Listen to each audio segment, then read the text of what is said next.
Hello friends, welcome to my channel. First of all, I'm going to be completely honest and I have absolutely zero clue what I'm doing here, but that's how you actually get started with something, right? You gotta get out there and try and make an attempt. So this is me making an attempt on laning mechanics.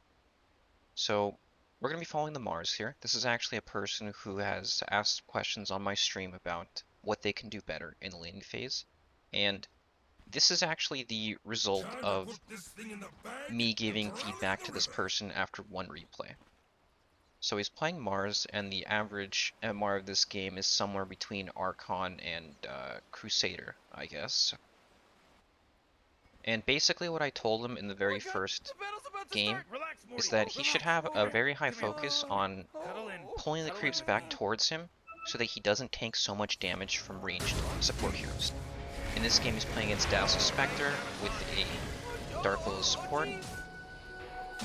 And so I just wanted to highlight this because the effects of him being able to pull off these mechanics consistently in the laning phase, it not only gave him a lot more health and resources to work with in the laning phase, it also helped him completely destroy the lane. Obviously, we've got some abnormal behavior here, right?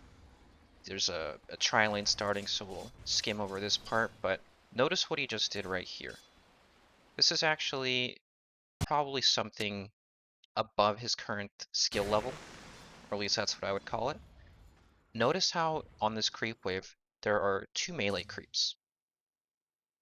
When the waves meet like this, two melee creeps is enough to be able to deny your range creep from full HP. So we'll go back to his player perspective real quick. He's actually clicking the enemy laners right now, so he can drag the creeps backwards.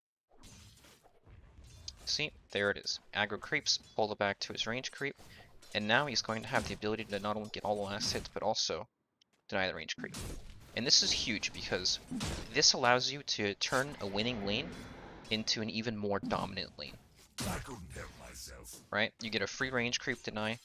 Now you're going to be able to out-experience the enemy, meaning you're going to get level 2 before them.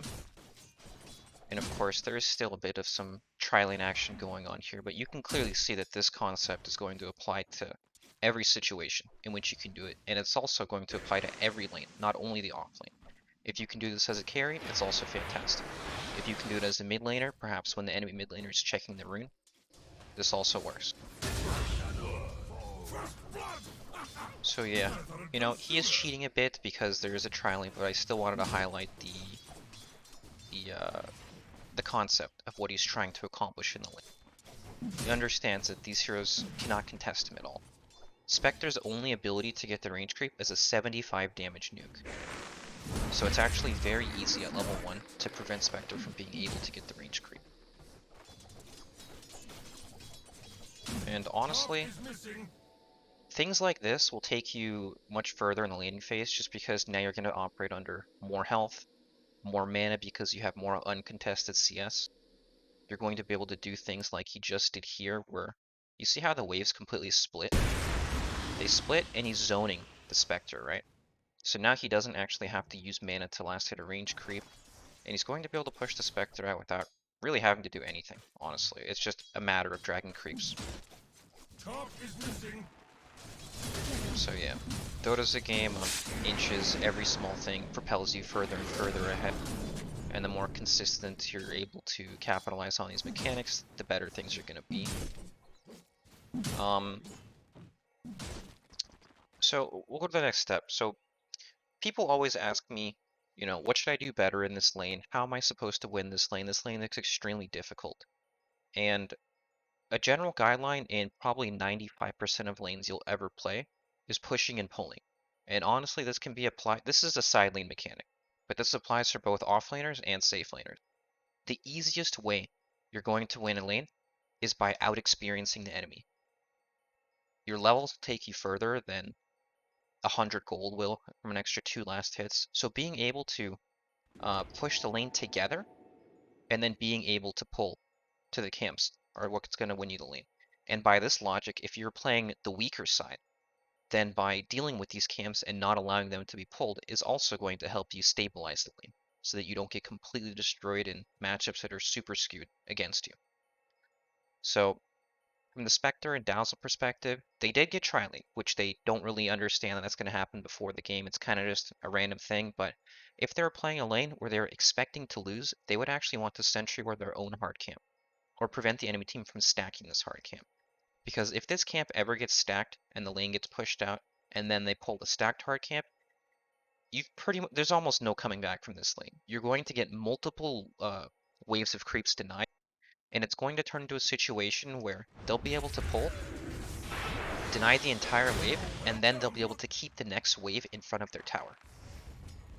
So let's go in to see if they end up actually pulling. Yep, they're pulling the stacked hard camp right now. Dazzle's too late to contest it. He does block the camp, but it's too late, and the enemy's already got a sentry ward down. And look at this, right? What can poor Dazzle do at this point? He's already missed the window to prevent the creeps from being pulled in this location right here where my mouse is. So Spectre's obviously busy farming, so it's going to be difficult for her to actually contest. And now these two get to 2v1 this poor Dazzle trying to prevent the lane from going to complete shit. And, you know, they don't manage to land their spells and get the kill, but of course they can just attack the creeps, re-aggro, then Mars can go collect the creeps back in the lane here. And these two heroes will be stuck trying to last it against a gigantic neutral camp stack, with Dark Willow just hitting them basically, right? That is the most ideal play. They didn't do the most optimal thing here, but this is just this is what it could have been if everything was done perfectly. And honestly, like, the other result isn't so bad, right? Mars gets to get solo experience under his tower, Spectre does get solo experience for his wave, but now Dark Willow has a chance to pull again. He could have even stacked it if he really wanted to. But now Dazzle's nowhere to be seen to be able to do anything about this. So, just to recap really quick, winning lanes, you want to push and pull, you want to stack the hard camp every time. From the Radiant side, if you pull this camp at 53 and you actually drag it diagonally upwards, it will stack and pull at the same time. It's just more difficult to do this obviously because then the enemy support has a chance to stop you here. And if you're playing the weaker side of the lane and you're just trying to get by without losing too hard, you definitely want to be blocking this camp, and then you also want to be single pulling. When you're weaker, this mechanic is only going to apply to the safe lane side of it because the safe lane operates with 2 pull camps and the off lane operates with 1 pull camp. So yeah, hopefully this information was somewhat accessible and not too convoluted and everything. This is the end of this. These two basic mechanics can be applied to, 95 out of 100 lanes, and honestly mastering this and trying to understand this from both sides will take you pretty far. So yeah, let me know what you guys think in the comments. I'm a total fucking noob at all this stuff, and I'm trying to get better, but yeah, I'm just gonna talk about some quick videos and some quick tips, and hopefully people give me their responses and tell me what they hate, tell me what they don't like, and if they have any questions, I'm happy to answer. There is a community Discord. You guys can message me anywhere though, YouTube, Discord, Twitter, it all works for me. So yeah, that's the end of this. Good luck.